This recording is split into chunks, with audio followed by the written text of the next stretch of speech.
नमस्कार, आर्या न्यूज देख रहे हैं आप और मैं आपके साथ अलका सिंह। बुलेटिन में आपका बहुत बहुत स्वागत है। रुक करते हैं खबरों का। देहरादून में राष्ट्रपति द्रौपदी मुर्मू, उत्तराखंड के राज्यपाल लेफ्टिनेंट जनरल गुरमीत सिंह और उत्तराखंड के मुख्यमंत्री पुष्कर सिंह धामी ने उत्तराखंड राज्य स्थापना दिवस कार्यक्रम में हिस्सा लिया। इस दौरान मुख्यमंत्री ने कहा कि मैं राष्ट्रपति द्रौपदी मुर्मू के सामने एक सुंदर परेड का प्रदर्शन करने के लिए जवानों को बधाई देना चाहता हूं। मैं आज की मुख्य अतिथि और भारत की राष्ट्रपति द्रौपदी मुर्मू का हृदय की गहराइयों से स्वागत करता हूं, अभिनंदन करता हूं। वहीं राष्ट्रपति द्रौपदी मुर्मू ने कहा कि मैं उत्तराखंड के निरंतर विकास के लिए राज्य के सभी निवासियों को शुभकामनाएं देती हूं। राज्य के विकास को राज्यपाल महोदय के मार्गदर्शन और मुख्यमंत्री के सक्रिय नेतृत्व से दिशा और शक्ति प्राप्त हो रही है। इसके लिए आप दोनों की और राज्य सरकार की पूरी टीम को बधाई देती हूं। मेरा विश्वास है कि देवी देवताओं के आशीर्वाद से यहाँ के निवासी सुख, समृद्धि और विकास की नई ऊंचाइयों तक जरूर पहुंचेंगे। मैं आज की इस अत्यंत ही मनोहारी परेड को देखकर अभिभूत हूं। परेड में भाग लेने वाले सभी जवानों को मैं आदरणीय राष्ट्रपति महोदय के सामने सुंदर परेड प्रस्तुत करने के लिए बहुत बधाई देता हूं।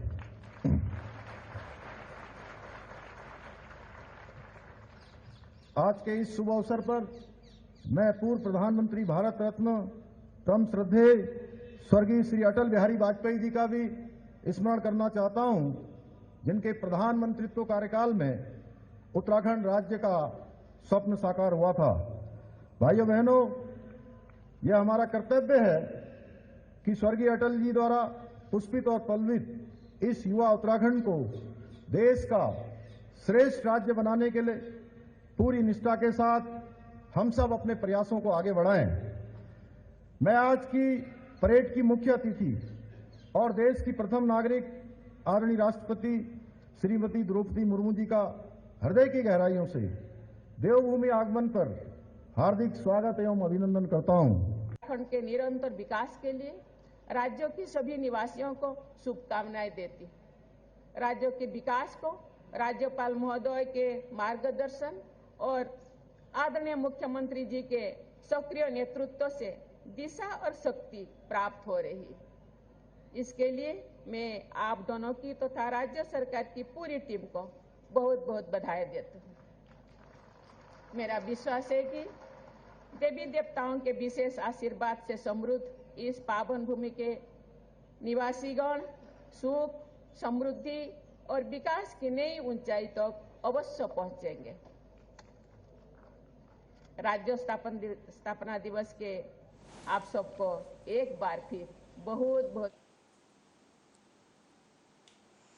वहीं मराठा आरक्षण पर शिवसेना नेता संजय राउत ने कहा कि इस मामले पर कैबिनेट में गैंगवार चल रहा है, ओबीसी बनाम मराठा चल रहा है। इस तरीके से पूरा माहौल खराब हो गया है। इस पर मुख्यमंत्री का कोई नियंत्रण नहीं है।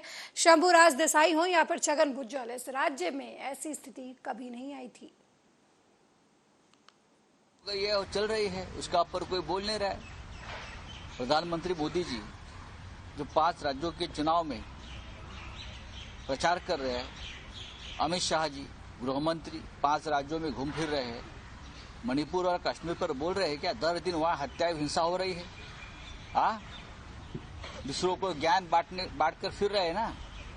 लेकिन अपने नियंत्रण में जो राज्य है, जहाँ अस्थिरता है, जहाँ हिंसाचार हो रही है, पुलिस के ऊपर हमले हो रहे हैं, पुलिस की हत्या हो रही है, उसके ऊपर ना प्रधानमंत्री बोल रहे हैं ना अमित शाह जी बोल रहे हैं। वहीं महाराष्ट्र में बिहार के मुख्यमंत्री नीतीश कुमार के बयान पर अमरावती से सांसद नवनीत राणा ने कहा कि उन्हें बिहार की जनता को उत्तर देना चाहिए। आपके दिमाग में कितनी गंदगी है उसे अपने घर तक सीमित रखिए। आपके विचार स्पष्ट तरीके से दिखाई दिए हैं। जिस तरीके से आपने महिलाओं और बेटियों के बारे में कहा है, आपको बिहार की महिलाओं के साथ साथ पूरे देश की महिलाओं और बेटियों को न्याय दिलाने की बात करनी चाहिए। इस देश की बेटियों को आपका राजीनामा चाहिए, आपका माफीनामा नहीं चाहिए।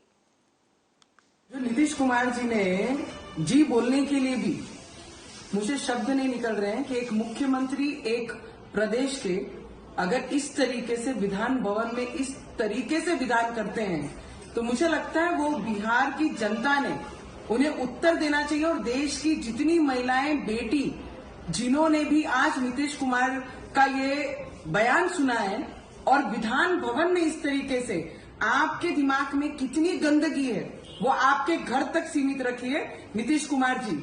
जब आप एक विधानसभा में अगर आप बोलते हैं विधान भवन में और महिलाओं के बारे में, बेटियों के बारे में, तो मुझे लगता है आपके विचार स्पष्ट तरीके से वहां पर दिखाई दिए जिस तरीके से आपने महिलाओं के बारे में और बेटियों के बारे में कहा है।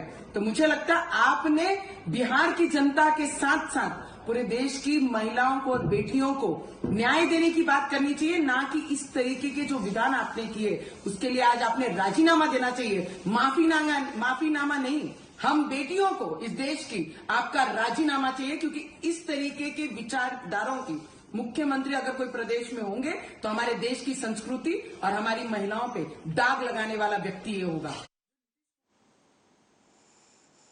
वहीं हरियाणा के यमुनानगर में कथित तौर पर जहरीली शराब पीने से 6 लोगों की मौत हो गई, जिसकी जानकारी देते हुए एसपी गंगाराम पुनिया ने बताया कि दोपहर में गाबा अस्पताल से सूचना प्राप्त हुई थी कि एक व्यक्ति की शराब पीने से मौत हो गई।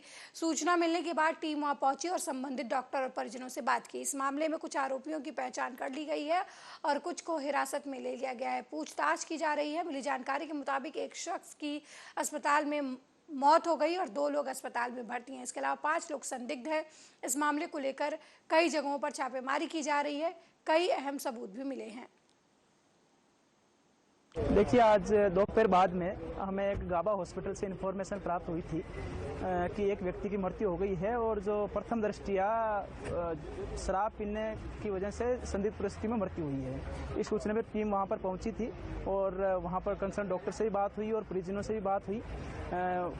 मामले को हमने संदिग्ध मानते हुए परिजनों के जो एक इंजर्ड व्यक्ति था प्रिंस, उसके बयान पे हमने आईपीसी की धारा 302, 328, 120 बी और एक्साइज एक्ट की धारा 72(1) के तहत मामला दर्ज कर लिया है।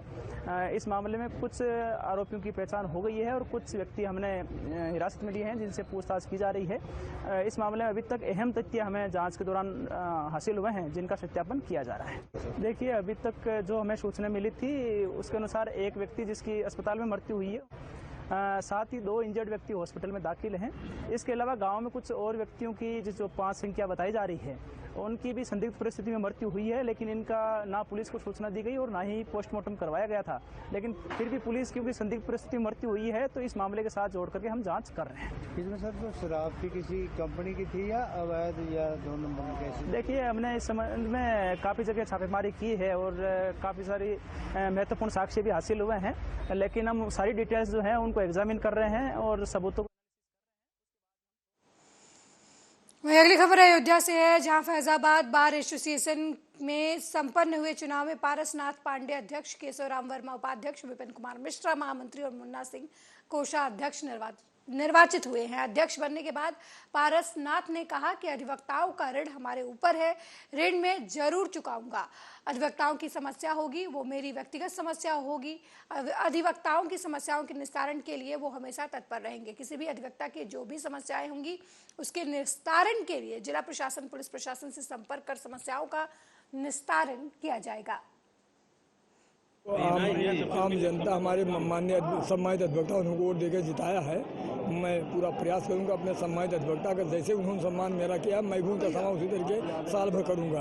उनकी कोई भी समस्या मेरी पर्सनल समस्या होगी और वो किसी भी कीमत पर उसको मैं चुकाऊंगा, चाहे उनका ऋण है मेरे ऊपर जान लीजिए, उसका मैं पूरा ऋण चुका करते रहूँगा। क्या अपील करना चाहेंगे हम अपने बातों? हाँ, हमने मेरा कार्यकाल पिछले लोगों ने देखा है तो हम जनता अपील करते हैं कि जो भी उनका काम आएगा, ये हम समझते हैं कि जो उनकी इच्छा है पूरा खरा उतरूँ, उसमें कोई कमी या उसमें कोई फोन कर दिया, बुला दिया, बता दिया, सिखा दिया, ऐसी कोई बात नहीं। वहीं यूपी सरकार ने विद्युत विभाग में आज से एक मुश्त समाधान योजना लागू कर दी है। विद्युत विभाग के बकायेदार इस योजना का लाभ उठाकर अपने विद्युत बिल को संशोधित कराकर जमा कर रहे हैं। इस योजना के माध्यम से आप अपने बिल को संशोधित कराकर एक मुश्त जमा कर सकते हैं या रजिस्ट्रेशन कराकर आसान किस्तों में जमा कर सकते हैं। एक मुश्त जमा करने पर 100% सरचार्ज माफ होगा। वहीं आसान किस्तों में जमा करने पर सरचार्ज पर 90% की छूट इस योजना के जरिए मिलेगी। यूपी सरकार की इस योजना का लाभ हर बकायेदार तक पहुंचाने के लिए अधिशासी अभियंता पुखराया डिवीजन ने एक मुश्त समाधान योजना का अपने डिवीजन में तेजी से प्रचार प्रसार शुरू कर दिया है, जिससे सरकार की छूट माफी योजना हर बकायेदार तक पहुंचे और इस योजना के माध्यम से लोग लाभ उठा सकें। शासन द्वारा जो एकमुश्त समाधान योजना संचालित की गई आज से, उसमें घरेलू पंखा बत्ती, वाणिज्यिक उपभोक्ता, निजी नलकूप उपभोक्ता, लघु मध्यम उद्योग की श्रेणी के उपभोक्ता और प्लस स्थानीय जो संस्थान हैं, स्थानीय संस्थान जो हैं उनको शामिल किया गया है इस योजना में। और लगभग 70 से 75 हज़ार उपभोक्ता इस जो है योजना का लाभ ले सकेंगे कानपुर देहात में, इस खंड के अंतर्गत। आज OTS का पहला दिन है, किस तरीके से तैयारियाँ और कैसा आप उपभोक्ता आपके पास आ रहे हैं, किस तरीके से जमा करवा रहे हैं उनके? तैयारियां हम लोगों ने पहले ही पूरी कर ली थी OTS की, किस हिसाब से लोगों को जो है सुविधा देनी है OTS की। आज हमारे तीनों सब डिवीजन में कैंप का आयोजन किया गया है। समस्त अभियंता अपने अपने विद्युत उपकेंद्रों के सापेक्ष जो है प्रचार प्रसार कर रहे हैं। वहीं यूपी के बुलंदशहर में एसएसपी श्लोक कुमार के नेतृत्व में बुलंदशहर पुलिस का ऑपरेशन लंगड़ा लगातार जारी है।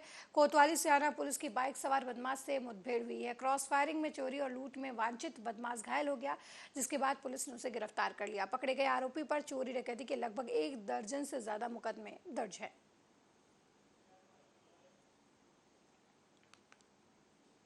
वहीं बुलंदशहर क्षेत्र के खानपुर थाना क्षेत्र निवासी पीड़ित किसान ने युवा जिला उपाध्यक्ष सचिन चौधरी के साथ एसएसपी दफ्तर पहुंचकर एसएसपी को आपबीती सुनाई। पीड़ित किसान ने बताया कि उसकी जमीन पर गांव के कुछ लोगों ने कब्जा कर लिया है। वहीं पीड़ित किसान ने 10 लाख रुपए ठगी करने का भी आरोप गाँव के ही एक व्यक्ति पर लगाया है।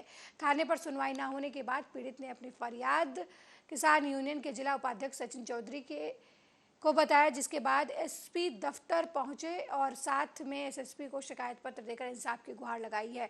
युवा जिला उपाध्यक्ष सचिन चौधरी ने बताया कि आए दिन किसानों पर अत्याचार हो रहे हैं, लेकिन उनकी सुनवाई नहीं हो रही है। वही सुनवाई न होने पर उन्होंने अनिश्चितकालीन धरने पर बैठने की चेतावनी दी। इस मामले में एसएसपी ने जांच के बाद कार्रवाई के आदेश दिए हैं। हमारे किसान पीड़ित हो रहे हैं, उनकी कोई सुनवाई कहीं भी नहीं हो रही है, तहसील हो या थाना हो। इसके लिए हम आज एसएसपी ऑफिस आए हैं, जिससे कि किसानों की पीड़ित सुनवाई की जाएगी। आज क्या मामला रहा है? आज हमारे फकीरा जी हैं, खानपुर से आए हैं। इनकी थाने में कई बार कंप्लेंट भी की है, कोई सुनवाई नहीं होती है और परेशान होकर आज ये एसएसपी आए ऑफिस आए। मामला क्या था? इनका जो मामला है, ये हिमांशु गौड़ है, उसने एक लीज पे जगह ली थी और लीज पे जगह के नाम पर उसने बैनामा करा लिया और उसमें ना कोई पैसा दिया गया है। और उसमें बीच में धीरज जी हैं, उसने 10 लाख रुपए इनसे ले लिए फैसले के लिए, और ना तो फैसले के पैसे वापसी दिए हैं और ना कोई फैसला कराया है। ये कहाँ के रहने वाले जिन्होंने बैनामा कराया? ये खानपुर के रहने वाले हैं। तो वहाँ के स्थानीय प्रशासन या किसी प्रकार की कोई सुनवाई नहीं हो रही है। अगर अब कोई सुनवाई नहीं होती है, इसके बाद अनिश्चितकालीन धरना दिया जाएगा डीएम कार्यालय पे। कप्तान साहब ने क्या बोला? कप्तान साहब ने बोला है, SHO साहब से आदेश कर दिए गए हैं और आप उनसे।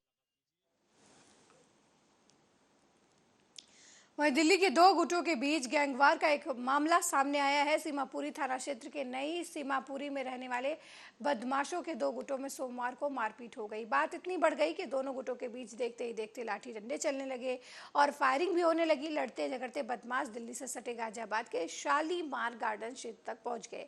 किसी ने इसकी सूचना डायल 112 पर दे दी तो यूपी पुलिस को देख बदमाश दिल्ली की तरफ भाग गए। शालीमार गार्डन थाना पुलिस ने इस संबंध में मुकदमा दर्ज कर 4 लोगों को गिरफ्तार किया है। इनके कब्जे से 2 तमंचे, लाठी डंडे और चाकू भी बरामद किया है। उपद्रव करने वाले बदमाश पिंकी और टोनी गैंग के बताए जा रहे हैं। इनके बीच पहले भी कई बार झगड़ा हो चुका है। दिनांक 6/7 नवंबर 2023 को थाना शालीमार गार्डन को जरिए 112 एक सूचना प्राप्त होती है कि थाना क्षेत्र के मंगोली कॉलोनी में 2 गुटों में मारपीट और फायरिंग हो रही है। सूचना पर थाना क्षेत्र पुलिस तत्काल मौके पहुंचती है, जिससे उपद्रव करते हुए लोग दिल्ली की तरफ भागते हैं। जानकारी करने पर पता चलता है कि ये दोनों गुट नई सीमापुरी थाना सीमापुरी दिल्ली के रहने वाले हैं तथा इनमें पूर्व में भी आपस में मारपिटाई हुई थी तथा ये मारपिटाई करते हुए थाना क्षेत्र में प्रवेश कर जाते हैं, यहाँ फायरिंग होती है। इस सूचना पर तत्काल सुसंगत धाराओं में अभियोग पंजीकृत किया जाता है तथा 4 लोगों की गिरफ्तारी कर ली गई तथा उनसे 2 तमंचे और लाठी। वहीं मुरादाबाद लखनऊ हाईवे पर भीषण सड़क हादसे की खबर सामने आई है, जहां मुरादाबाद लखनऊ हाईवे पर तेज रफ्तार के कारण 3 गाड़ियां आपस में टकरा गईं। हादसे के दौरान जुल्फिकार नाम के व्यक्ति की घटनास्थल पर ही मौत हो गई, जबकि 2 लोग गंभीर रूप से घायल हो गए। वहीं घटना की जानकारी पाकर मौके पर पहुंची पुलिस ने घायलों को जिला अस्पताल में भर्ती करवाया और शव को कब्जे में लेकर पोस्टमार्टम के लिए भेज दिया। मिली जानकारी के मुताबिक ये घटना थाना मुंडा पांडे क्षेत्र स्थित नेशनल हाईवे 24 स्थित पराग दूध फैक्ट्री के सामने की बताई जा रही है।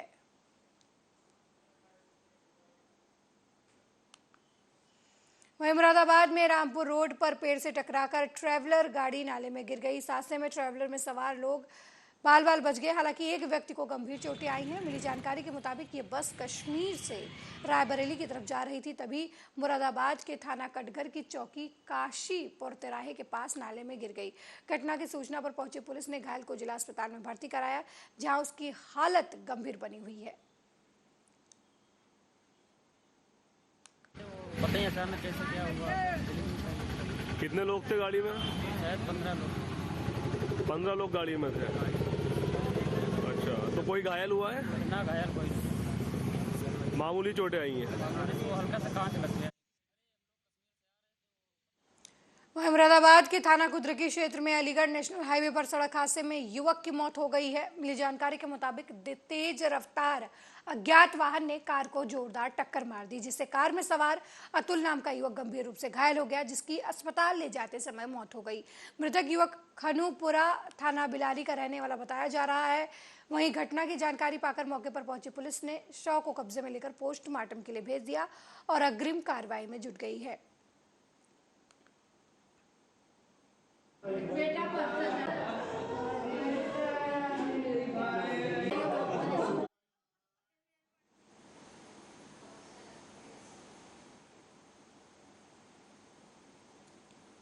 वहीं बुलंदशहर पुलिस को बड़ी कामयाबी मिली है। पुलिस ने 3 करोड़ की अफीम के साथ एक व्यक्ति को गिरफ्तार किया है। मिली जानकारी के मुताबिक पकड़ी गई अफीम झारखंड के वेस्ट यूपी के जिलों में खपाई जा रही थी। Special operation group of Arnia police के संयुक्त ऑपरेशन पुलिस ने तस्कर को पकड़ने में सफलता पाई है। पकड़े गए आरोपी के पास से 1 लाख रुपए से अधिक रकम और लग्जरी कार भी बरामद की गई है। हाँ, ये मैं बजरंगबली चौरसिया, इसमें ग्रामीण देहात और हमारे यहाँ की स्वाट टीम ने देहात की और अरनिया थाने की टीम के संयुक्त प्रयास से चेकिंग के दौरान ये पकड़े गए हैं। एक रेनॉल्ट गाड़ी में ये माल को लिए हुए थे। चेकिंग के दौरान ये 3 किलो से भी थोड़ी सी मात्रा अधिक है अफीम बरामद हुई है, जिसकी कीमत अंतर्राष्ट्रीय मार्केट में 3 करोड़ रुपए है। और इनके साथ गाड़ी और गाड़ी के अलावा 1,25,000 रुपये इनके पास से नकद भी बरामद हुए हैं। इनके पटियाला में इनके विरुद्ध एक मुकदमा पंजीकृत है। इनमें से एक अभियुक्त झारखंड का रहने वाला है और दूसरा अभियुक्त अपने यूपी का ही रहने वाला है। सर, ये कहाँ से लेकर आते थे और कहाँ ये सप्लाई करते थे, क्या जानकारी मिली है? एक्चुअल में ये जिस सूचना पे पकड़े गए, ये बेसिकली ये कोरियर है। ये माल इतना गोपनीय तरीके से लाते हैं, उनके पास भी प्रॉपर इंफॉर्मेशन होती नहीं कि किसके पास से आया। वहीं गोरखपुर में उत्तर प्रदेश राज्य सड़क परिवहन निगम प्रबंधन द्वारा परिवहन निगम के कारोबार में निजी क्षेत्र की अनियंत्रित भागीदारी के कई निर्णय लेकर निगम के निजीकरण जैसी स्थिति उत्पन्न करने के विरोध में और परिवहन निगम और इसके कर्मचारी की सामूहिक मांगों की समयबद्ध पूर्ति को लेकर मंगलवार को उत्तर प्रदेश राज्य सड़क परिवहन निगम क्षेत्रीय कार्यशाला में रोडवेज कर्मचारियों ने संयुक्त परिषद शाखा क्षेत्रीय कार्यशाला और टायर शॉप शाखा राप्ती नगर गोरखपुर के पदाधिकारियों और कर्मचारियों के साथ देर शाम धरना प्रदर्शन किया। परिषद के पदाधिकारियों की तरफ से सेवा प्रबंधन को मांग पत्र भी दिया गया।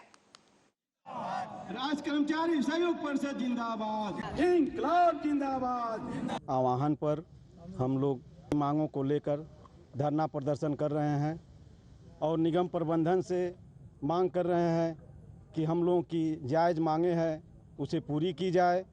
साथ ही जो निगम प्रबंधन द्वारा कुछ ऐसे आदेश निर्गत किए गए हैं जो निजीकरण को ओर दर्शाता है, हम इस सभा के माध्यम से मांग करते हैं उस आदेश को निरस्त किया जाए। जैसे अभी हमारे 19 कार्यशालाओं में ठेकेदारी प्रथा से काम कराने का, निजी हाथों में काम कराने का आदेश निर्गत हुआ है। उसी क्रम में अनुबंधित गाड़ियों पर अनुबंधित मालिक द्वारा परिचालक रखने का आदेश था, मगर परिचालक रखने का आदेश नहीं था, उस पर परिचालक रखने का भी आदेश ऐसा हुआ है। ऐसा कभी हुआ नहीं है। रोडवेज कर्मचारी परिषद की प्रांतीय नेतृत्व में आज एक दिवसीय धरना प्रदर्शन जो क्षेत्रीय कार्यालय गोरखपुर को हो रहा है, जिसमें 18 सूत्री मांग है। और 18 सूत्री मांग में जैसे निजीकरण बंद, आउटसोर्सिंग संविदा कर्मचारी नियमित करने का, और एक इसमें प्रमुख मैंने देखा कि 18 सूत्री मांगों में जो कोविड कार्यकाल में अपने जिनकी मृत्यु हो चुकी है, अभी तक उनके आश्रितों को नौकरी नहीं मिली। अन्य आश्रितों की नौकरी की भी डिमांड है, लेकिन सबसे कष्टदायक जिस समय पूरा विश्व जूझ रहा था कोरोना जैसी महामारी में, स्वास्थ्य विभाग और रोडवेज विभाग ही ये रोड पर थे, चूँकि सबके सुविधाओं के अनुसार ये कार्य। वहीं मुरादाबाद में दरकी इलाके के गांव में शादी का झांसा देकर युवती से बलात्कार की घटना सामने आई है, जहां पीड़िता ने गुरफान नाम के युवक पर आरोप लगाया है कि आरोपी गुरफान बार बार उसके साथ बलात्कार की घटना को अंजाम देता था और गर्भवती करने का भी आरोप लगाया। युवती ने बताया कि गर्भवती होने के बाद आरोपी ने उसकी झोला छाप डॉक्टर से गर्भपात भी करवाया। फिलहाल युवती की तहरीर के आधार पर पुलिस ने आरोपी के खिलाफ मुकदमा दर्ज कर अग्रिम कार्रवाई शुरू कर दी है।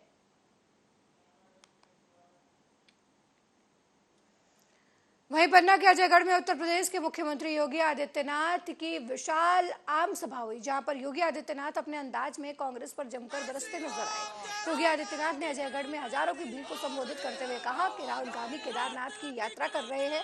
अब राहुल गांधी को केदारनाथ धाम याद आ रहा है। जब कांग्रेस की सरकार थी उस वक्त केदारनाथ में आई त्रासदी में कांग्रेस को केदारनाथ की याद नहीं आई। प्रधानमंत्री मोदी ने प्रधानमंत्री बनते ही केदारनाथ का कायाकल्प कराया। योगी ने कांग्रेस पर हमला बोलते हुए कहा कि ये वही लोग हैं जो भगवान राम का विरोध करते हैं। ये केंद्र की या प्रदेश की ये बीजेपी सरकार की योजनाएं हैं भाइयों बहनों। इसमें तो मैं बताऊं कौन सी कांग्रेस की योजना? कांग्रेस की कोई योजना नहीं। कांग्रेस विकास की योजना भी नहीं दे पाई थी। कांग्रेस लोक कल्याणकारी योजनाएं भी नहीं दे पाई थी। कांग्रेस के समय में छवि भी देश और प्रदेश की अच्छी नहीं बन पाई थी और कांग्रेस हमारी आस्था के साथ भी खिलवाड़ करती थी। मैं पूछना चाहता हूं भाइयों बहनों, मुझे कल एक चित्र देख करके एक संतुष्टि हुई कि राहुल जी केदारनाथ की यात्रा में गए। ये चीजें क्या हैं? कांग्रेस ने तय कर दिया है, राहुल जी को पहले से विश्वास हो गया है कि इन चुनाव में विधानसभा के सेमीफाइनल में कांग्रेस बुरी तरह हार रही है, इसीलिए मैदान छोड़ करके भाग चुके हैं। केदारनाथ पुरी का पुण्योद्धार हो गया। काशी में काशी विश्वनाथ धाम, कितने लोग गए हैं काशी में? काशी विश्वनाथ धाम देखा ना? अच्छा लगा ना? कितना बड़ा भव्य बन चुका है। और मुझे एक बात बताइए, अयोध्या कितने लोग गए? अयोध्या में भगवान राम का मंदिर बन रहा है ना, कोई संदेह तो नहीं है ना? और मैं एक और बात बता देता हूं, 22 जनवरी को प्रधानमंत्री जी अयोध्या में रामलला को उनके भव्य मंदिर में 500 वर्षों में बैठाने जा रहे हैं। मुझे एक बात बताइए, एक केदारनाथ धाम का जो कार्य हुआ है, नव निर्माण हुआ है, या काशी विश्वनाथ धाम का जो नव निर्माण हुआ है, क्या ये कांग्रेस के रहते हो पाता? और अयोध्या में रामलला के मंदिर की समस्या का समाधान क्या कांग्रेस ही कर पाते क्या? ये कभी नहीं करते, क्योंकि ये तो स्वयं में समस्या है। कांग्रेस स्वयं में समस्या है। वे समस्या बनाने में विश्वास करते हैं और भारतीय जनता पार्टी समाधान लाने में विश्वास करती है। बस आप सहमत है ना? तो आपको समस्या चाहिए या समाधान चाहिए? समाधान। तो समाधान के लिए भारतीय जनता पार्टी है।